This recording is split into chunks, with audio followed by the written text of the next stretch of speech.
apa kabar semuanya? Kami harap semua dalam keadaan sukacita dan damai sejahtera. Yang sakit disembuhkan dan yang punya masalah mendapatkan solusinya. Haleluya, amin. Sejak kejatuhan Adam dan Hawa dalam dosa, otomatis tubuh manusia rentan mengalami sakit. Diawali dengan sakit Hawa pada waktu melahirkan. Beberapa sakit penyakit datang karena konsekuensi dari kesalahan atau dosa manusia, atau bisa saja karena faktor usia. Namun, untuk beberapa alasan, terkadang Tuhan mengizinkan sakit untuk menyatakan pekerjaan atau kuasa Tuhan yang memang harus dinyatakan pada orang tersebut. Kali ini kami suguhkan beberapa peristiwa sakit yang tercatat di dalam Alkitab.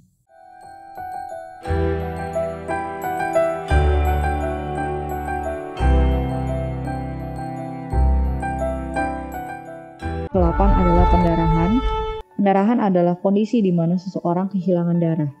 Darah dapat ditemukan pada organ tubuh dan pembuluh darah. Apabila organ tubuh dan pembuluh darah mengalami kerusakan, darah dapat mengalir dengan bebas di dalam atau di luar tubuh. Di dalam Lukas 8, ayatnya yang 43 hingga 48 mencatat ada seorang wanita yang mengalami pendarahan selama 12 tahun. Semua tabib sudah mencoba untuk mengobati perempuan tersebut, tetapi tidak ada yang berhasil. Tapi oleh karena imannya, dia menjamah jubah Yesus dan perempuan itu disembuhkan. Yang ke-7 adalah katarak hingga terjadinya kebutaan. Gejala katarak atau atrofi pada bagian mata biasanya ditemukan pada orang yang berusia lanjut. Pada Alkitab tercatat beberapa tokoh Alkitab juga mengalami katarak atau kebutaan. Yang pertama adalah Ishak pada Kejadian 27 ayat 1. Yang kedua adalah Yakub, Kejadian 48 ayat 10. Yang ketiga adalah Imam Eli pada 1 Samuel 3 ayat 2. Dan kitab Injil juga menulis adanya orang yang mengalami kebutaan sejak lahirnya, yaitu Bartimeus, disebutkan pada Markus 10 ayat 46. Yang keenam adalah digigit ular. Di dalam kitab Bilangan pasal 23 ayat 4 hingga 9 diceritakan tentang orang Israel di dalam perjalanan menuju tanah perjanjian dari Gunung Hor mengarah ke Laut Teberau untuk menghindari dari negeri Edom.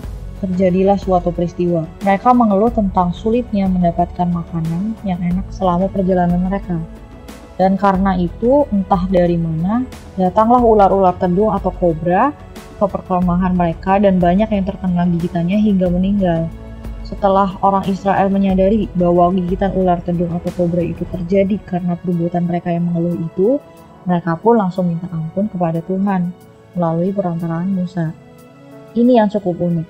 Sebagai jawaban dari doa Musa dan untuk memulihkan mereka yang tergigit oleh ular kobra, disebutkan di dalam Bilangan 21 ayat 8, Tuhan berfirman kepada Musa, "Buatlah ular tedung dari tembaga dan taruhlah itu pada sebuah tiang.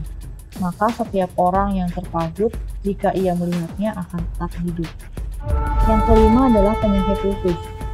Kisah Raja Yoram yang terdapat di dalam 2 Tawarik 2 pasal 15-19 menceritakan tentang kejahatan raja yang menyembah berhala dan membunuh saudara-saudara dan pembesar Israel. Tuhan menimpakan sakit khusus yang kronis kepadanya sebagai hukuman dengan berakhir pada kematiannya. Yang keempat adalah kejang sebelah tangan. Kejang sebelah tangan merupakan salah satu gejala gangguan sinyal otak yang menyebabkan otot-otot tubuh berkontraksi dengan kuat tanpa terkendali. Kejang dapat terjadi pada bagian tubuh tertentu yang dapat disebut juga kejang vokal, misalnya hanya pada tangan atau hanya pada kaki saja. Kejang juga dapat terjadi pada sekujur tubuh. Kejang juga perlu diketahui jenisnya, misalnya kejang dengan tubuh yang kaku, atau otot menjadi rileks tiba-tiba, hingga kejang dengan gerakan yang menyentak. Dalam 1 Raja-Raja pasal 5 ayat 1-6 diceritakan bahwa terdapat seorang raja, yaitu bernama Yerobeam, yang melakukan penyembahan berhala. Peringatan ini disampaikan baginya melalui seorang abdi Tuhan yang tinggal di Yehuda yang disebutkan pada ayat 1. Ia dengan penuh keberanian dan ketaatan kepada Tuhan menyampaikan teguran kepada Raja Yerobeam yang pada saat itu sedang berdiri di atas mezbah sambil membakar korban. Yang unik di sini, abdi Tuhan itu berseru bukan langsung kepada Yerobeam tetapi kepada mezbah itu. Katanya, Hai mesbah, beginilah firman Tuhan. Bahwasannya seorang anak akan lahir pada keluarga Daud, Yosia namanya. Ia akan menyembelih di atasmu imam-imam bukit pengorbanan yang membakar korban di atasmu. Juga tulang-tulang manusia akan dibakar di atasmu. Mendengar apa yang dikatakan oleh abdi Allah mengenai mesbah itu, maka marahlah Raja Yerobeam, lalu ia mengulurkan tangannya dari atas mesbah dan berkata, "Tangkaplah dia." Akibatnya, tangan yang diulurkannya kepada abdi Tuhan itu menjadi kejam, sehingga tidak dapat ditariknya kembali. Apa yang firman Tuhan katakan dalam ayat 3 pun langsung menjadi kenyataan. Kemudian mesbah itu pecah, sehingga abu yang di atasnya tercurah, sesuai dengan tanda ajaib yang diberitahukan abdi Tuhan itu atas perintah Tuhan. Kemudian Yerobeam pun menjadi takut dan gemetar. Ia pun meminta agar abdi Tuhan itu memohonkan belas kasihan Tuhan atasnya agar tangannya sembuh kembali. Lalu abdi tersebut memohonkan belas kasihan Tuhan atasnya, maka tangan Yerobeam itu dapat kembali dan menjadi sembuh. Yang ketiga adalah bara. Bara adalah suatu penyakit infeksi yang bernanah. Ada yang mengkategorikan sebagai tumor. Dan yang pasti penyakit ini adalah penyakit yang parah, dikarenakan Raja Hizkia sempat divonis itu segera mati. Raja Hizkia di dalam 2 Raja-Raja 20 ayat 1-11, Ayub pada pasal 2 ayat 1-10 disebutkan bahwa darah busuk dari ujung telapak kaki sampai kepala. Kedua tokoh ini mengalami sakit ini. Bahkan Raja Hizkia dinubuatkan akan meninggal oleh Tuhan lewat pesan perantaraan yang disampaikan oleh Nabi Yesaya bin Amos. Ayub pun diizinkan mengalaminya, namun mereka pun sembuh seizin Tuhan. Yang kedua adalah borok. Borok kulit dapat disebabkan oleh buruknya aliran darah ke bagian tubuh yang berkepanjangan. Hal ini juga dapat terjadi diakibatkan karena infeksi. Diceritakan dalam 1 Samuel 5, ketika orang-orang Filistin merampas tabut perjanjian, Tuhan memberikan tulah kepada mereka berupa wabah penyakit borok. Maka mereka pun menyadari dan mulai mengadakan ritual untuk membawa kembali tabut Tuhan tersebut ke daerah orang Israel. Mereka melakukan ini supaya Tuhan berhenti menindas mereka dan ilah mereka. Ayat 4 mengatakan bahwa mereka membayar tebusan berupa emas yang berbentuk penyakit borok mereka. Yang pertama adalah kusta. Kusta adalah penyakit kulit yang sering disebut juga dengan penyakit lepra. Merupakan penyakit infeksi menular dan bersifat menahun yang disebabkan oleh kuman atau bakteri yang disebut Mycobacterium leprae.